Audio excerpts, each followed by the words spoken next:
Welcome to a CMIA Fireside Chat with Colonel Orest Babij, discussing lessons learned in the Ukraine war.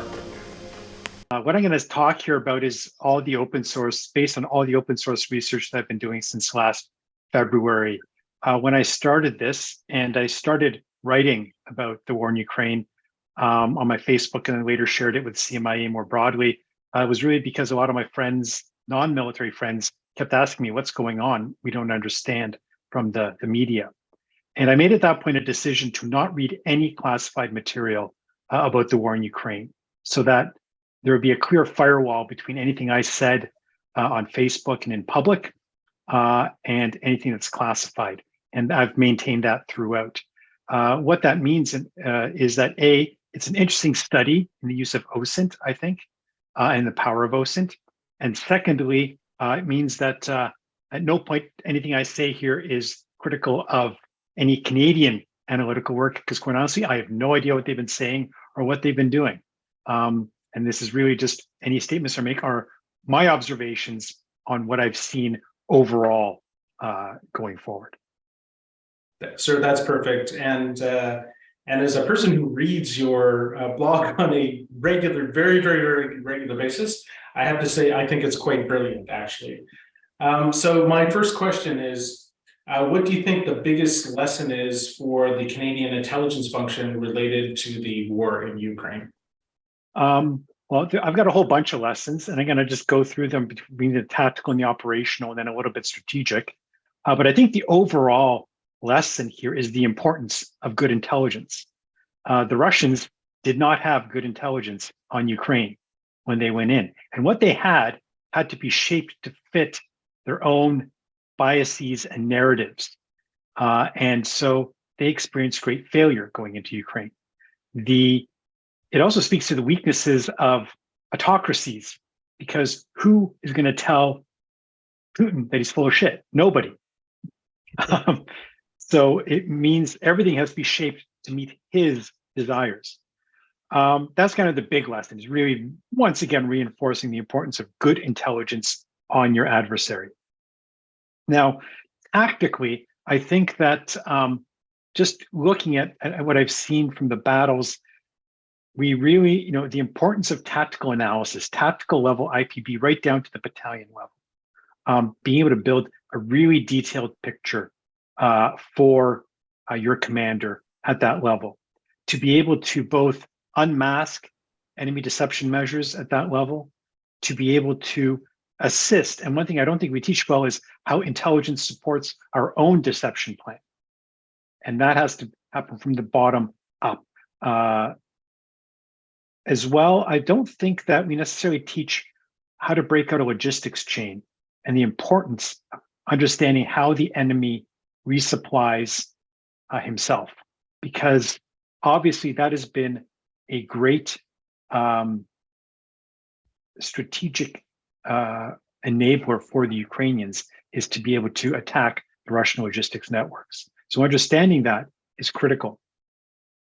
And I think, and this should not be a surprise to anybody, we need to build the abilities to train these kinds of tactical level things ourselves, because whenever we're on an exercise, we're supporting the combat arms achieving battle task standards. We need our own battle lab to be able to do this ourselves and run our own people through scenarios that really test them. Second, it's been very interesting to see various emerging technologies like loitering munitions. I think it's really the first time we've really seen them used in large numbers in the battlefield. And that now is, again, something that our tactical analysts need to take into account when they're doing their IPB on the battlefield. But also drones. We've seen, I've watched way too many hours of, footage of Ukrainian drones flying around and watching Russians in their trenches. But we can see what happens when you have a denied airspace. Air defense on both sides has closed down the airspace. Even when Russian or Ukrainian planes and helicopters are brought in now, they're doing the approach the front line, point in general direction, spray and pray, move back. Mm-hmm. The Bayraktar was really hyped up at the beginning of the war, but yes, it has a role to play still, but it's marginal and it's not over the immediate battle space because it's just too dangerous for it to fly there. So these commercially available drones are very important. And I think we need to consider those kinds of drones as consumables because they have a very short shelf life due to Russian counter-drone defenses. I think I read somewhere the average drone lasts maybe 3 missions. So first, you need to be able to then understand, what the drone capabilities are. You need to be able to IPV say, where can we sneak a drone in behind the enemy, where can't we? But you also need to have a procurement chain that can support those, providing a constant flow of drones to the battle group. Our desire to always, buy 4 of something and then hope nothing ever breaks is not going to cut it in this kind of warfare. And then I'll go back, and this is, back to my days as a young lieutenant in the reserves, a reserve EW squadron. I always felt that we did not understand EW well. We didn't use it well. And I think, once again, EW in the battle space, whether you're mimicking cell towers, whether you're using it against drones or air defense, whether you're using it to collect intelligence, it's a huge part of the battle space in Ukraine. And we have not, I think, taken it on board as much as we should have over the years. So these, I think, are important tactical lessons of the war. At the operational level, well, first of all, operational design, campaign planning, obviously critical. The Russians had a poor operational design based on poor intelligence and based on their own prejudices going into Ukraine and their assumptions about how quickly Ukraine would fall. The Ukrainians had a much better campaign plan for last summer between synchronizing the offensives in Kharkiv and in Kherson. The campaign plan, I thought, was well done. But to my mind, what happened is Ukrainians lost momentum. The Russians were able to rush a lot of reserves in. Ukrainians lost momentum, and they're still trying to recover from that. But again, it speaks to the importance at the operational level of those intelligence inputs into operational planning. If they're not right, if they're not good, we will build a very bad plan. Secondly, what we've seen is, again, going back to the air defense problem, we have a denied battle space. Looking further than, say, 10 kilometers behind the front is very challenging when you can't put any, even operational level assets, because let's face it, we're not going to fly any NATO operational assets within an air defense environment. So that requires strategic national assets to look further behind the lines. And that means that you now, to build a good tactical to operational picture, you need cooperation, and you need to have the ability for the strategic to tactical to work together, and for the strategic and operational levels particularly to work together, to see in depth behind the enemy's front lines. And here, I think, something like the JTIC is very important in terms of its unique role, supported by CFINCOM and CJOC. I think that we need to kind of continue to look at how we integrate the various levels together, but it does speak to how important some of those national capabilities are, even, on the battlefield. Critical infrastructure. So one of the things we can't forget about is, when we analyze enemy intentions, we think purely in terms of how are they going to achieve, seizing key terrain, avenues of approach, those kinds of things. But within our IPB, critical infrastructure can be important objectives in and of themselves. Seizing the North Crimean Canal, water canal, was very important for the Russians. Seizing the nuclear power plants, as many as they could, was critical for the Russians to deny the rump Ukrainian state any independent power. They seized the biggest nuclear power station in Europe near Zaporizhia and Enerhodar, and they came within 35 kilometers of the South Ukrainian nuclear power plant, which is in Mykolaiv Oblast. And they came close to a few of the hydroelectric plants, and seized some like Novakakovka. So there are these are important objectives for the Russians. I mean, personally, I think that if they ever tried another, say, deception or diversion operation from Belarus, the Rivne nuclear power plant in Western Ukraine would be an obvious target for them to seize.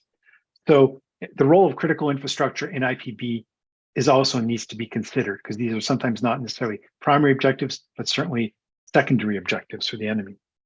And again, I think the importance of strategic and operational level coordination in terms of intelligence assessments. Obviously one of the biggest PIRs right now is when and where will the Russians counterattack? Mm-hmm. Will they counterattack?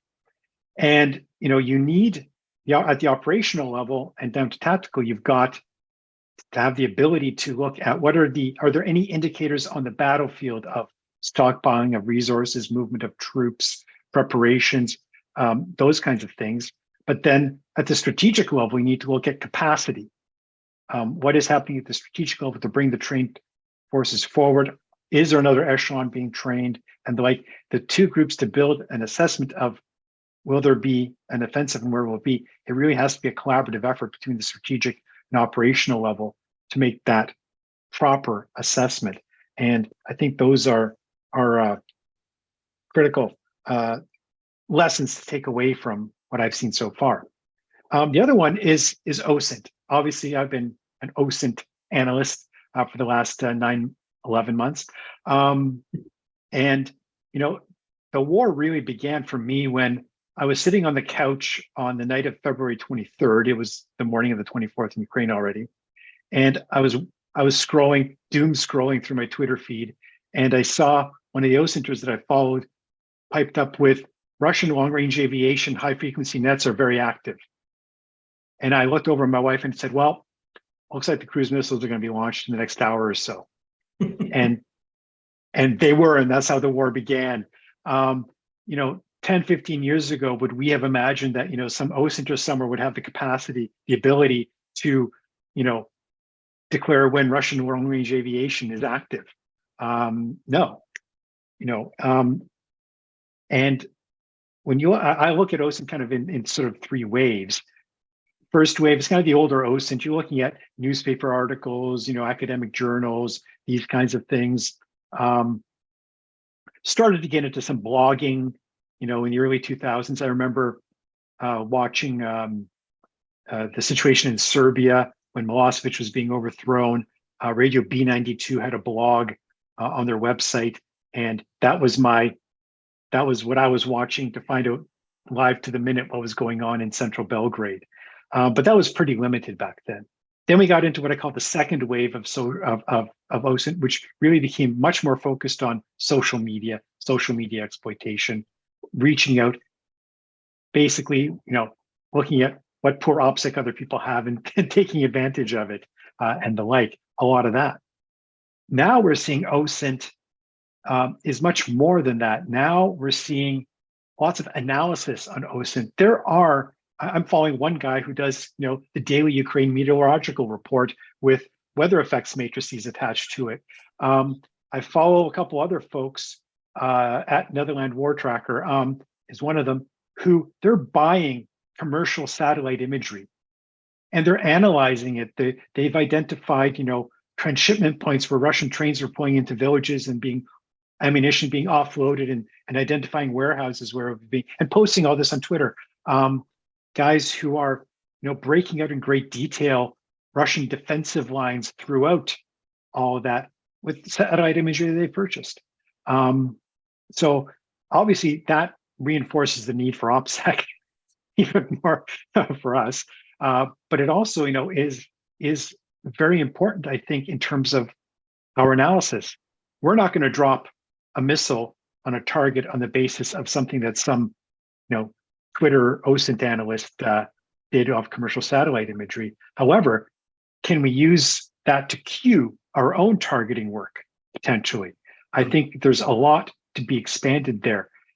And with that, obviously, all the regular tradecraft has to be applied. You have to analyze each source of information. How good is it? I got burned a few times where I was following someone and they turned out to be, they were never, I quickly figured out who was the Russian troll, who wasn't, but some of these guys were not reliable reporters.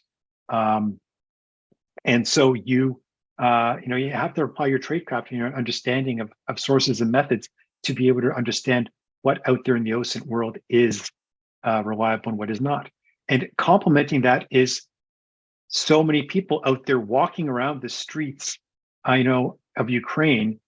You want to do BDA on a Russian strike. Well, you've got 15 people posting very quickly what happened on that site, and all kinds of people in Ukraine who are just blogging and posting and on YouTube and everything else, who are have little snippets of information that can be of use. But you have to track a lot of it over a long period of time. So, the OSINT piece has become huge, I think, within this war, and particularly that bit of analysts doing analysis that's so unique. So I'll stop right there for the first question before I go on for too long. Okay, sir, that was awesome. Some fascinating insights. One of the things I took out of your discussions there, a theme throughout, really was how important the basics of IPOE are. Tactical, operational, strategic, burden sharing. Even on the OSINT piece, really that comes down to good, solid, basic work in terms of our tradecraft and how we do business. Also, that we all need to be a little bit better about in terms of how we employ UAVs. Like, this obviously is something we all need to know and understand more. And the EW piece, absolutely critical for our future success. So that's an investment we have to make throughout the force. But coming back to the point of basics are key to success, and IPOE is really, really important. Probably we underemphasize it in our training and focus too much on doing the fancy things. So my next question is, what surprised you about the Ukraine conflict that has caused you to reflect on how we evaluate information and manage bias? Yeah, that's a great question. And I was thinking about this, and I kicked myself. I've been kicking myself because I fell into the trap that I'm going to describe here. The first thing is when a narrative is established and becomes accepted, it's so hard to change that narrative. So what do I mean by that in the Ukrainian context? Well, from 2014, and just with kind of the way the Russians took over Crimea and then what they did in the east of Ukraine, the narrative was established that the Ukrainian army is weak, not very capable, does not have good equipment. The Ukrainian state itself is corrupt and not particularly strong. Ukraine is driven by internal dissension and penetrated fully by the Russians. The Russian army, on the other hand, has hybrid warfare nailed down. It has the ability to conduct massed fires supported by UAVs, all this stuff. So the Russian army is just like unbelievably good. The Ukrainians are no good. And when I look back, I remember going to visit Defense Intelligence Ukraine and meeting with their analysts and walking away really impressed with how strong and solid they were. And not just in terms of their knowledge, but how they were approaching intelligence, how they were approaching improving their own organization, not just latching on to, we're going to take the American model. They were looking at all the allies and taking what they felt would work best for them, from each of them, and comparing and contrasting. And I was really impressed with that. And then, I look back on the great volunteer effort that went to support the Ukrainian army in 2014 in the east of the country. This was self-mobilization of the population and people just running out there. And when you think about it, a bunch of civilians with AKs in Scooby-Doo vans helped stop the Russian advance that summer. they've had an important role to play in that. These battalions that were mobilized. And so at the same time, we kind of underrated our own contribution through Op Unifier and the various training missions in Ukraine. We obviously thought we did a poor job of training, and again, the narrative. I remember when the first rotation of Op Unifier went in, they were horrified, at the range safety or lack thereof. But that was 2014, 2015. Now we're looking at 2021, 2022. That's not a huge amount of time, but it's still enough time to make major changes. So I think once that narrative was established, it was really hard to change that narrative. And again, it raised the question for intelligence professionals: how do we ensure that there's always someone asking the question, is that still the case? Is that still the case? Because now there's a new narrative. The plucky Ukrainians keep handing the Russians their butts, and the Russians couldn't organize a piss up in a brewery. That's sort of the new narrative. But here's the thing: the Ukrainians do make mistakes. They have gotten their butts kicked tactically on the battlefield. They've had bad commanders, made bad decisions that have led their battalions into disaster. So that is near. So that's not necessarily the case that they're so great. They're doing amazing work, but they will make mistakes. Obviously, the Russians, I think their ability to conduct major combined arms operations is severely degraded. That said, we know that they're training a whole bunch of formations back in Russia right now, preparing them. All these people are mobilized in the fall. They didn't all rush into Ukraine. Also, the Russians, even if they can't do great combined arms work, if they're willing to pay the price, they could bludgeon their way to a victory. Not a pretty victory, but they could bludgeon their way to a victory. So we need to be very careful right now, not to go the opposite way and overestimate the Ukrainians and underestimate the Russians, because I think the danger is not just that what happens on the battlefield, but if the Russians, the morale effect on the West and Ukraine, if the Russians were to have a very successful counterattack, or if a Ukrainian counteroffensive using Western weapons failed, I think the morale attack would be huge and perhaps disproportionate to the actual effects on the battlefield. So we need to be careful, I think, from a public information operations perspective in terms of these narratives, but as intelligence professionals, we always need to ensure that we have a way of challenging the governing wisdom at any given time, because we will be wrong. The other thing I think is that again, just flowing from that, sometimes we extrapolate too much. In Ukraine, it was the old Russian-Ukrainian divide. Russian speakers in the East all want to be part of Russia. Ukrainian speakers in the West all want to be part of the EU. Well, it was a lot more complex than that. But we tended to simplify that. Let's face it, the president, learned, more recently how to speak good Ukrainian. There's a whole, in his TV show, Servant of the People, which was the most popular TV show in Ukraine, it was in Russian. And in fact, there's a funny scene in the first episode where the president has to learn how to give a speech in Ukrainian, and he can't pronounce anything right. So his aide puts 2 walnuts in his mouth, and then he can speak proper Ukrainian with good pronunciation. The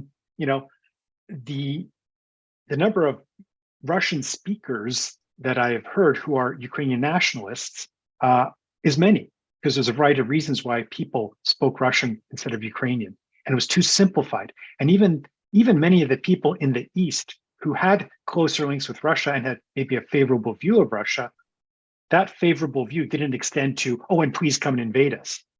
Mm-hmm. So we have to be very careful when we're analyzing at the strategic level that we try to bring these nuances into things, because again, the tendency is to oversimplify. And a lot of people fell into this trap, and to a certain extent, so did I. So, guilty as anyone on this one. And then I think we can't overlook society itself, and the capacity of that society. Again, this is something that we look at, count tanks, count artillery pieces, but it was the fact, again, Ukrainian society had a great capacity for self-organizing. Whether it was to aid refugees, whether it was to provide additional help to soldiers on the front, to raising money, to just going out there and spreading the word to people in the world. That volunteerism, that civil society has been a real force multiplier for the Ukrainians. And, how do we need to ensure that when we look at a society, we analyze it, that piece as part of our military strategic IPOE of any country, and really look at it, because if you don't have that, if the country is truly driven, driven by hatreds and discontent, that will have one effect. But if the country is more resilient, that's another effect. And so I think, again, here we've underestimated the Ukrainians and didn't look at that aspect of the problem enough. Certainly the Russians did it. They totally got that wrong. And they continue to get it wrong because they still think that they can destroy turn out the lights and the Ukrainians will fold like a cheap lawn chair, but that's not the case. Mm-hmm. So I think that's where I'll stop on that question. Sir, yeah, again, thanks. So I guess one of the things that I kind of worry about is, you talked about the narrative of in the next 12 months or even few months, we could underestimate the Russians. But I also worry about where we're going to be in 5 years and 10 years and 15 years as we see evolutions of the Russian army. Do we continue to underestimate them based on this experience and overestimate our own capabilities? And I think we need to be as honest and as critical as we can in order to get the best answer as we go forward. And I would also like to say, just about the Ukrainian piece, I mean, one of the things that has impressed me is their rapid innovation, like amazing capabilities that they've brought in the social space to the arms space. And again, significantly underestimated by the Russians. So it's been an amazing opportunity for us to all learn how little things make such a big difference. And I'll just add there again, mea culpa. I mean, I visited their Aerorozvedka, their air intelligence unit, which was in Western Kyiv years ago. And this was, some guy who'd made a bunch of money in finance, decided to raise this unit. They had a bunch of young kids who wore a uniform during the day. I think they were in the army, maybe not, I don't know. But they were all doing one thing. They had set up their own little ISTAR center, and they had linked up video cameras all along the line of control that all reported back to one central hub, and they could zoom in. They had set all this up themselves. And they were building, quadcopters, octocopters in the back that they were using again and this was all a bottom-up initiative, but also a lot of highly technical stuff. And they were eagerly seeking out, collection management expertise, ISTAR expertise to assist them in doing this. And some of these kids were like 18, 19 years old, and they're doing all this. So again, that should have cued me in to, there's more going on here. Than meets the eye at first, and to challenge that bias that I had. Right, that's brilliant. So the next and last question is, are there any key inflection points that could cause a significant change in the way forward? Well, I think the biggest one, so the concern about Western support, I think the last few weeks have shown that the Western countries are really going in all in to support Ukraine right now. Big, strong IO message there. But it's going to take time for the Ukrainians to take on board that Western equipment. And my own rough math right now says that there's enough of it coming in to kind of create a mechanized brigade of Western equipment kind of in the next 2 to 3 months. And then maybe a second brigade kind of 4 or 5 months down the road. But that's really, we have about 2 brigades worth of equipment right now is what I'm seeing. The Ukrainians have 25 mechanized brigades right now. So I think it will be very important, but not necessarily decisive. But I think artillery ammunition right now is huge. Mm-hmm. I think that HIMARS was obviously huge in terms of really complicating the Russians' logistical system.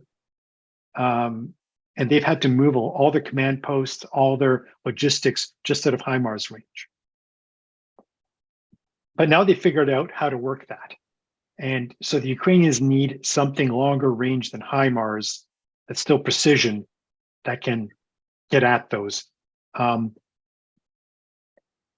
with a view to looking towards what's going to happen in the next few months, I believe the Russians are going to try to launch an offensive before the Ukrainians get set up with all this Western equipment and they complete their, because it's not just receiving the equipment, it's training on the equipment, training on the employment of the equipment, training on how to conduct combined arms operations with that equipment.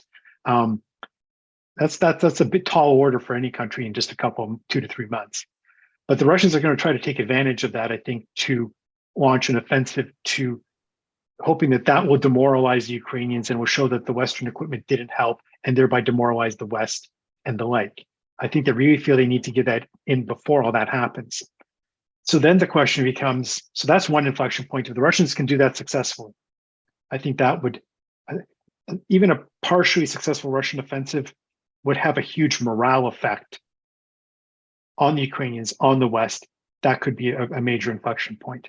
Conversely, the Ukrainians need to be able to try to disrupt the preparations for that offensive. I don't think they can preempt it, but they need to be able to disrupt it and disrupt the preparations for it. And for that, I think they do need longer range weapons. And you know what? People are talking F-16s. That's nice. They're good for DCA right now, but that's just about it. What the Ukrainians really need is longer range precision fires, and they also need artillery ammunition, lots and lots of artillery ammunition. Because one thing this war has, and I think as a gunner, former gunner, Dave, you'll like this, is that the guns are still the queen of the battlefield.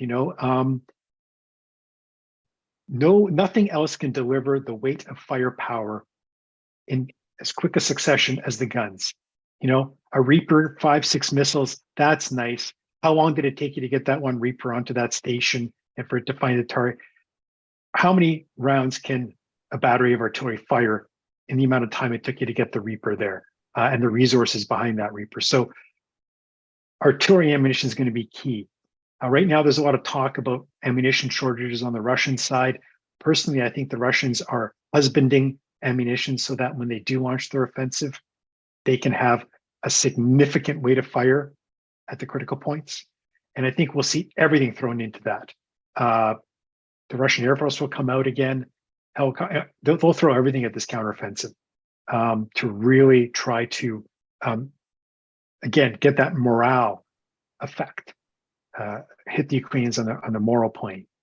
And conversely, the Ukrainians, if they manage to survive the Russian offensive and then launch their own, if it's not successful, that could be an inflection point as well, because I don't know what else the West has to give them to try for another one.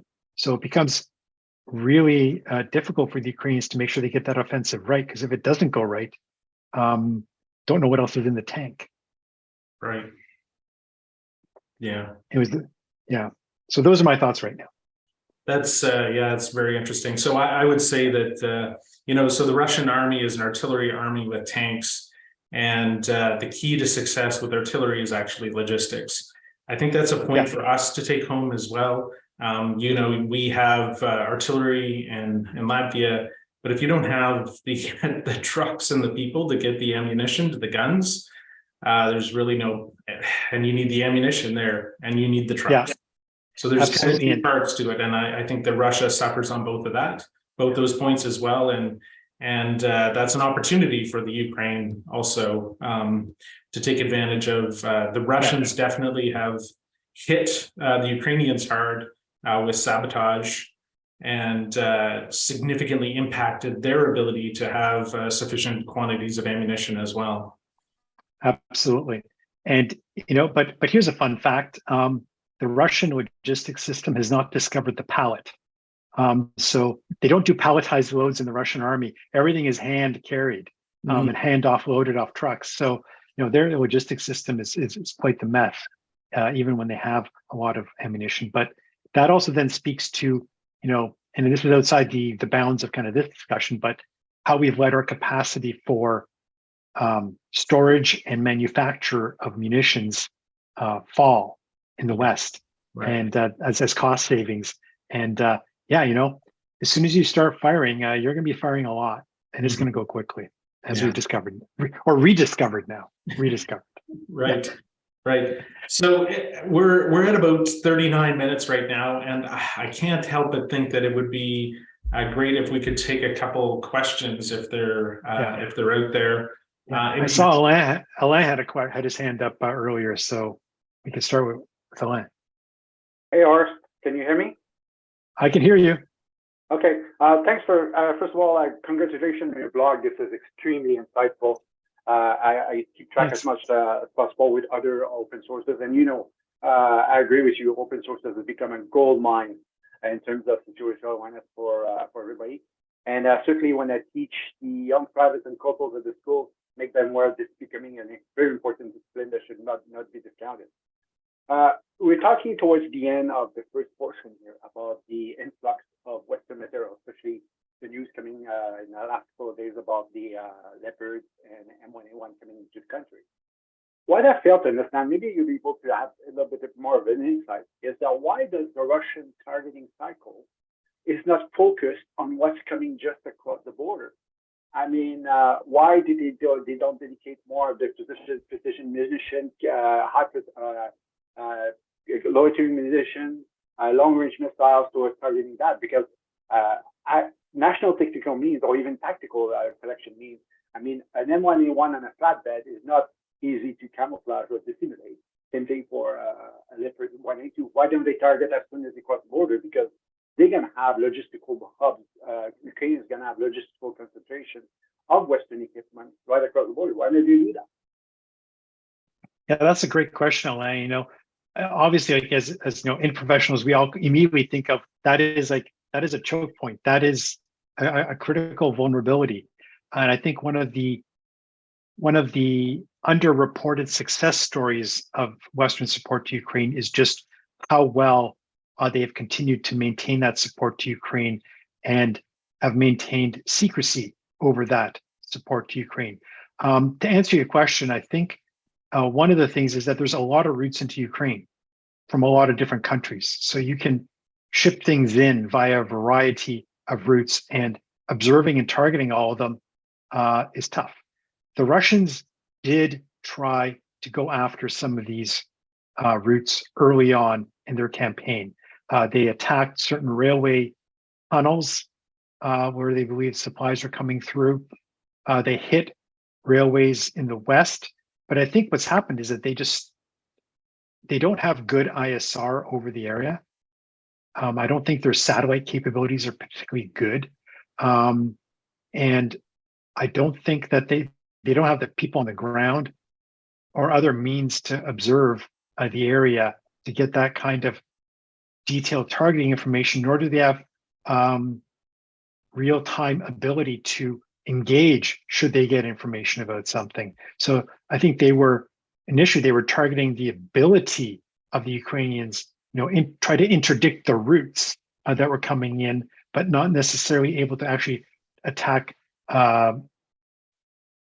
specific targets. They did try a few of those early on, but also they're just running out of cruise missiles. They're running out of Shahed drones, which are junk. And they just don't have the reach to get in there and attack. Again, that's the success of the air defense meant that the Russian Air Force, if the Ukrainian air defense was not as robust as it is, and the Russians could have moved forward their Air Force. I think if the Air Force was flying around Western Ukraine, it would have been very difficult for the West to get these supplies in the way they are right now. Yeah, it makes a lot of sense under that perspective.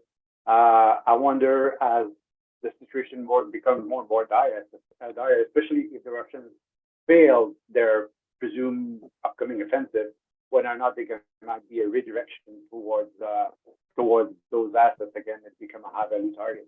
And again, you're right. I mean, air superiority is key to that.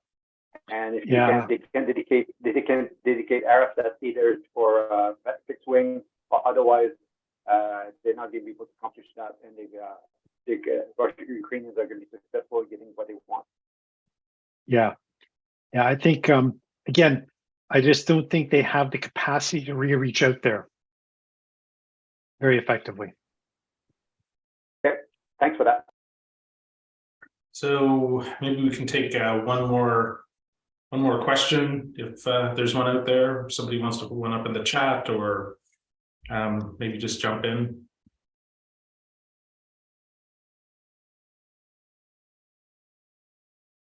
That's great, actually, because was there somebody?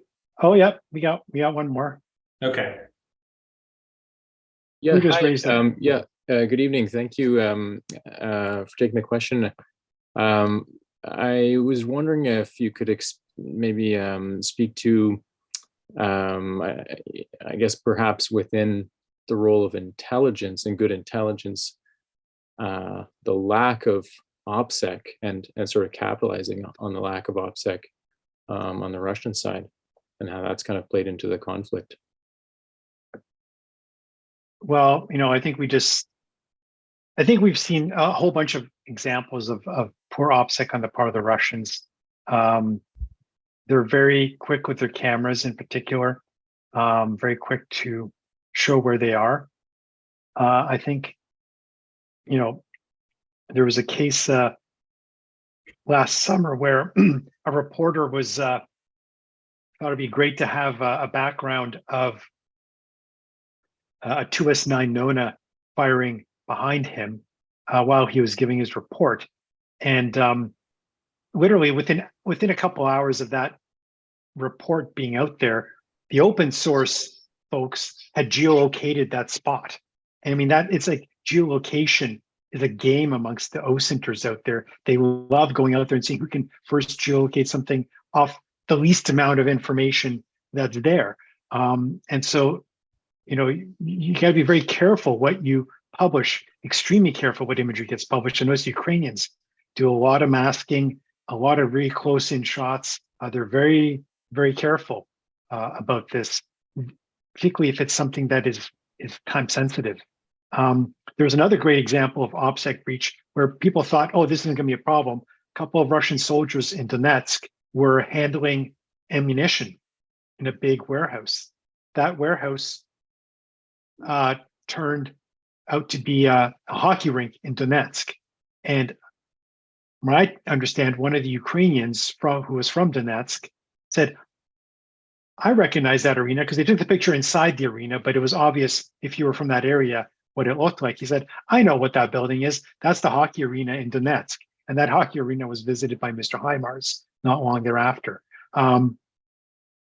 So, they would have thought, we're inside a building. How are they going to figure it out? Well, there you are. So, it is very, very hard to have pure OPSEC. I mean, even on our side, it's challenging.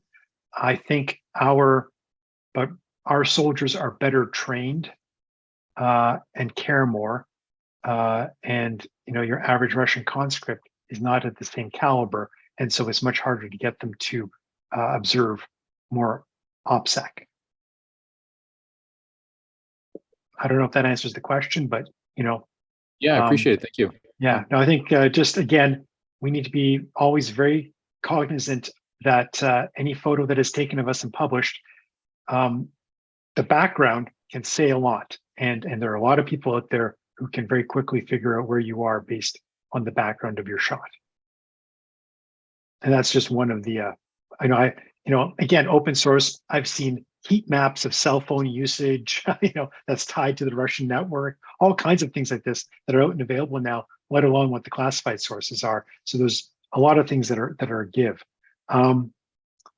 I see a question here in the chat about if OSINT's effective, how can you get it to the anti-Putin factions in Russia to weaken the support?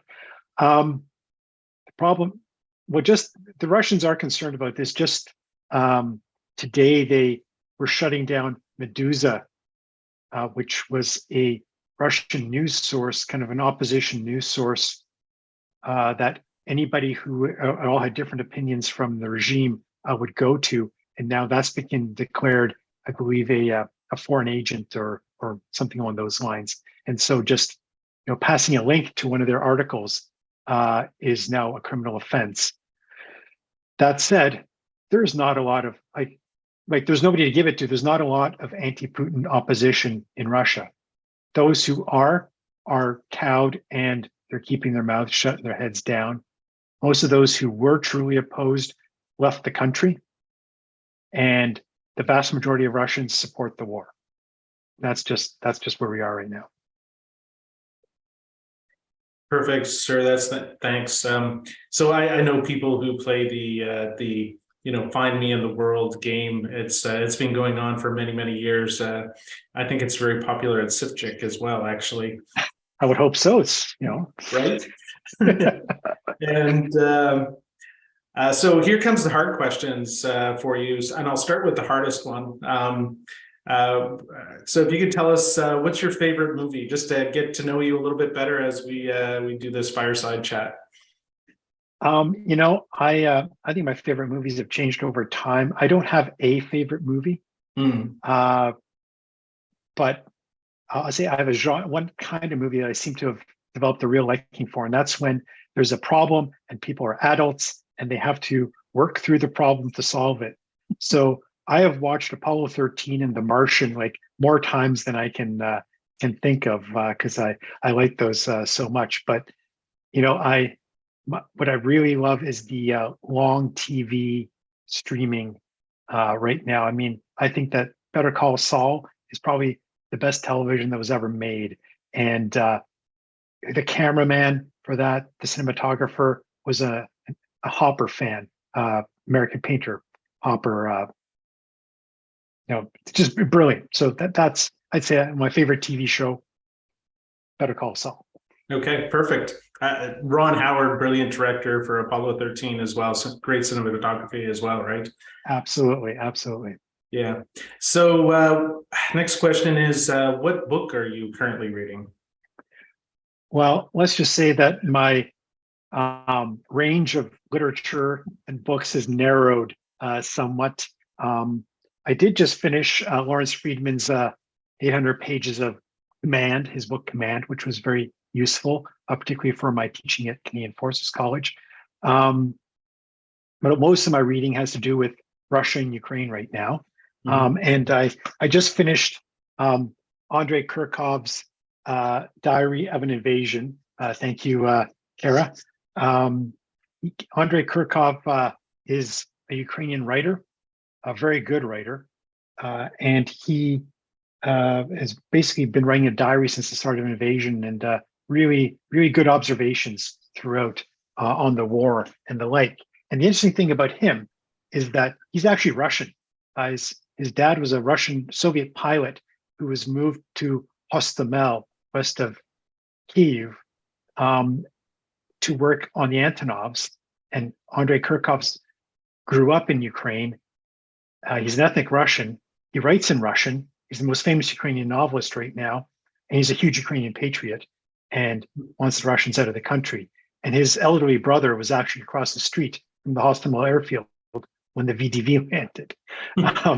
So he had a front row seat to that. So anyways, I think he's a really good writer. And I read one of his earlier books, Death and the Penguin, about 1990s Ukraine, where the premise is this guy's adopted a penguin from the zoo because the zoo can't afford it. And the penguin lives in his apartment with him, which is an interesting concept, a little bit of the theater of the absurd. But anyways, Kurkov really represents, I think, some of the complexities of ethnicity and language in Ukraine, and why that narrative of Russian speakers, Russians in the East, Ukrainian speakers in the West, it's so much more complex than that. Right. And obviously, it sounds obvious to you. You do recommend his book, then, worth the time. It's worth the time, yeah. Okay. So, last question. Given this is a public forum, keep that in mind. If you have something that most people don't know about you, but you would like to share. Well, okay, sure. I don't know. I mean, I think this might be more knowledge than I think people have of me. I think more people know this than maybe I think, but I'm a very avid fly fisherman, and nice. And I do a lot of fly fishing. Now, that's to say, it doesn't mean I'm a good fly fisherman. Some days I've caught more tree branches than fish, but anyways, I'm a very dedicated to at least attempting to catch the trout. So that's my thing there. That's amazing. Probably a great way to clear the mind as well, I would imagine. Yes. Actually, and that is one of the things, it's one of those activities where when you're doing it, you're so focused on it, because I'm not in a boat. I fish, I'm standing in the middle of rapids, sometimes up to my chest, wading through rapids in a river. And when you're doing it, you're not thinking about anything else. You're just thinking about, where am I standing? Am I going to drown? And how do I avoid that? And, where are the fish? At what location? What depth? What presentation? What fly to use? All kinds of things. You're just so focused on that you're able to clear your mind of everything else. Perfect. Sir, thank you very much. This has been an extremely interesting talk. I'm really glad to have this kind of quality content that we can add to our professional development piece on the CMIA side, because I think it's this type of high quality discussion that's going to keep bringing people back and watching and listening. And so I really appreciate the effort and the time you took tonight. Well, I appreciate the opportunity. Thank you very much. For those who follow my blog, I'm hoping to I've been remiss for the last few weeks, been busy in doing other stuff. So my one-man ASIC here has not been able to keep up, but I'm going to try to get something out tomorrow for sure. And I saw Alain ask a question about whether I can share the sites that I consult for keeping SA up. I will try to make more mention within my blogs of some of the sites that I go to, but let's just say that my main source is a whole bunch of people who post on Twitter.